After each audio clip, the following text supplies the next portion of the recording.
Saudara-saudara sebangsa dan setanah air, izinkan saya mengajak Anda berhenti sejenak. Tarik napas dalam-dalam dan dengarkan baik-baik kalimat ini.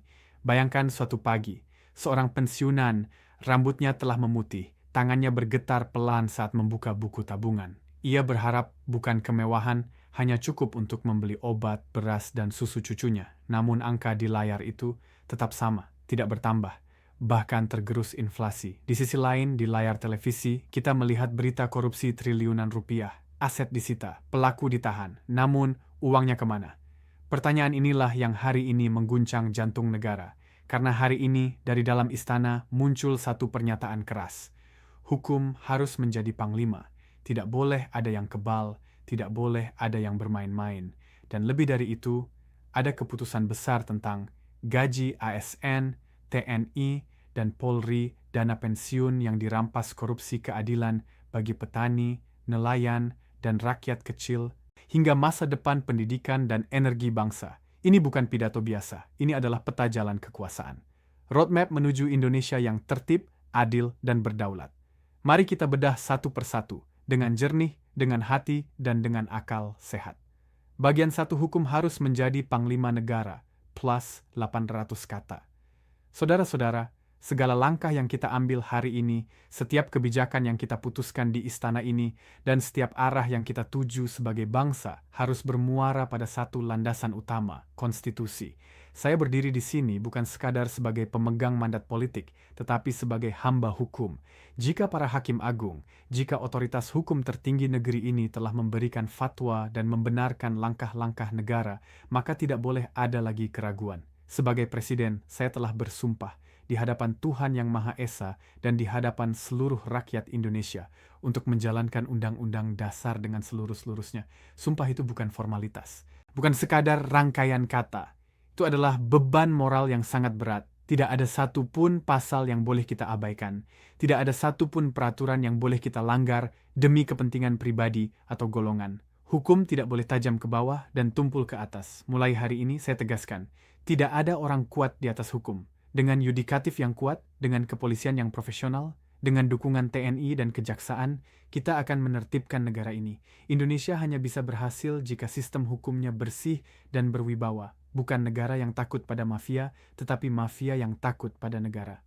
Bagian 2 keadilan gaji ASN, TNI, dan Polri, jangan melihat dari kacamata Jakarta. Plusca 1900 kata. Mari kita bicara jujur. Selama bertahun-tahun kita mendengar keluh kesah ASN, prajurit TNI, dan anggota Polri. Gaji mereka stuck. Sementara inflasi terus berjalan, harga beras naik, transportasi naik, biaya pendidikan melonjak. Sekarang saya minta Anda berhenti sejenak dan lepaskan kacamata Jakarta. Jangan hanya melihat gedung tinggi, mal, dan angka statistik. Lihat prajurit TNI di perbatasan Papua, bertugas di tengah hutan, akses logistik terbatas, harga sembako bisa 2-3 kali lipat. Lihat anggota Polri di pulau terluar, satu kapal datang seminggu sekali. Harga minyak goreng, telur, dan beras jauh dari kata murah. Apakah adil menuntut profesionalisme tinggi tanpa kesejahteraan yang layak? Inilah sebabnya pemerintah mengambil keputusan besar. Kita menaikkan gaji dan tunjangan, bukan sekadar 8%. Untuk level tertentu, khususnya yang paling junior, kenaikannya bahkan mencapai ratusan persen. Mengapa?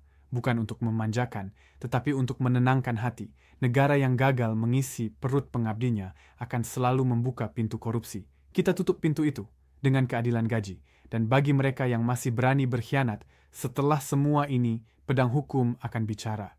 Bagian 3 dana pensiun bukan uang negara. Itu keringat, itu darah, plus 900 kata. Saudara-saudara, ini bagian paling menyakitkan. Dana pensiun bukan uang gratis, bukan hibah. Itu adalah potongan gaji, tetesan keringat, disisihkan setiap bulan selama puluhan tahun. Namun apa yang terjadi? Kasus Jiwasraya, kasus Asabri, aset disita, pelaku dihukum. Tetapi para pensiunan masih menunggu. Mengapa uang hasil sitaan tidak langsung dikembalikan ke korban? Mengapa negara justru memberikan PMN baru yang membebani pajak rakyat? Instruksi saya jelas. Cari solusi hukum agar aset sitaan dikembalikan untuk melunasi hak pensiun. Jangan biarkan mereka yang sudah mengabdi seumur hidup menjalani masa tua dengan kecemasan. Mengambil hak pekerja adalah kezaliman besar. Dan kezaliman tidak boleh dibiarkan hidup di negara hukum. Bagian 4, Revolusi Pendidikan and Pesantren Digital, B+, 800 kata. Masa depan bangsa tidak hanya ditentukan oleh hukum, tetapi oleh kualitas manusia. Saya ingin melakukan intervensi total, dari sekolah dasar hingga menengah, dari kota hingga pelosok Papua. Tidak boleh ada lagi anak desa tertinggal jauh dari anak kota, dan pesantren harus menjadi prioritas. Pesantren adalah benteng moral bangsa. Jika kita padukan nilai luhur pesantren dengan teknologi digital dan AI, Indonesia akan melahirkan generasi cerdas dan berkarakter. Internet masuk pesantren, perangkat digital disiapkan, santri dilatih teknologi tanpa kehilangan akhlak. Ini bukan mimpi, ini percepatan, karena dunia tidak menunggu. Bagian 5 ekonomi berpihak rakyat dan penghapusan hutang, plus 700 kata. Ekonomi harus berpihak pada yang lemah. Petani dan nelayan bukan pemalas. Mereka terlilit hutang karena cuaca, karena sistem, bukan karena malas. Maka hutang mereka dihapus, agar bisa bernapas kembali, agar bisa produksi kembali. Dan untuk korporasi besar, hasil ekspor wajib masuk bank dalam negeri. Anda berusaha di Indonesia, menggunakan dana rakyat Indonesia, maka hasilnya harus diputar di Indonesia. Ini soal kedaulatan. Bagian 6. Tegas terhadap mafia lahan and hutan. Pets 700 kata. Tidak ada lagi penjarahan atas nama investasi. Hutan lindung dirambah. Pajak tidak dibayar. Instruksi saya jelas. Cabut izin. Ambil alih lahan. Kembalikan untuk rakyat. Negara tidak boleh kalah oleh mafia tanah. Bagian 7 pembangunan adalah estafet peradaban. Plus 600 kata. Pembangunan bukan lari 100 meter. Ini long march.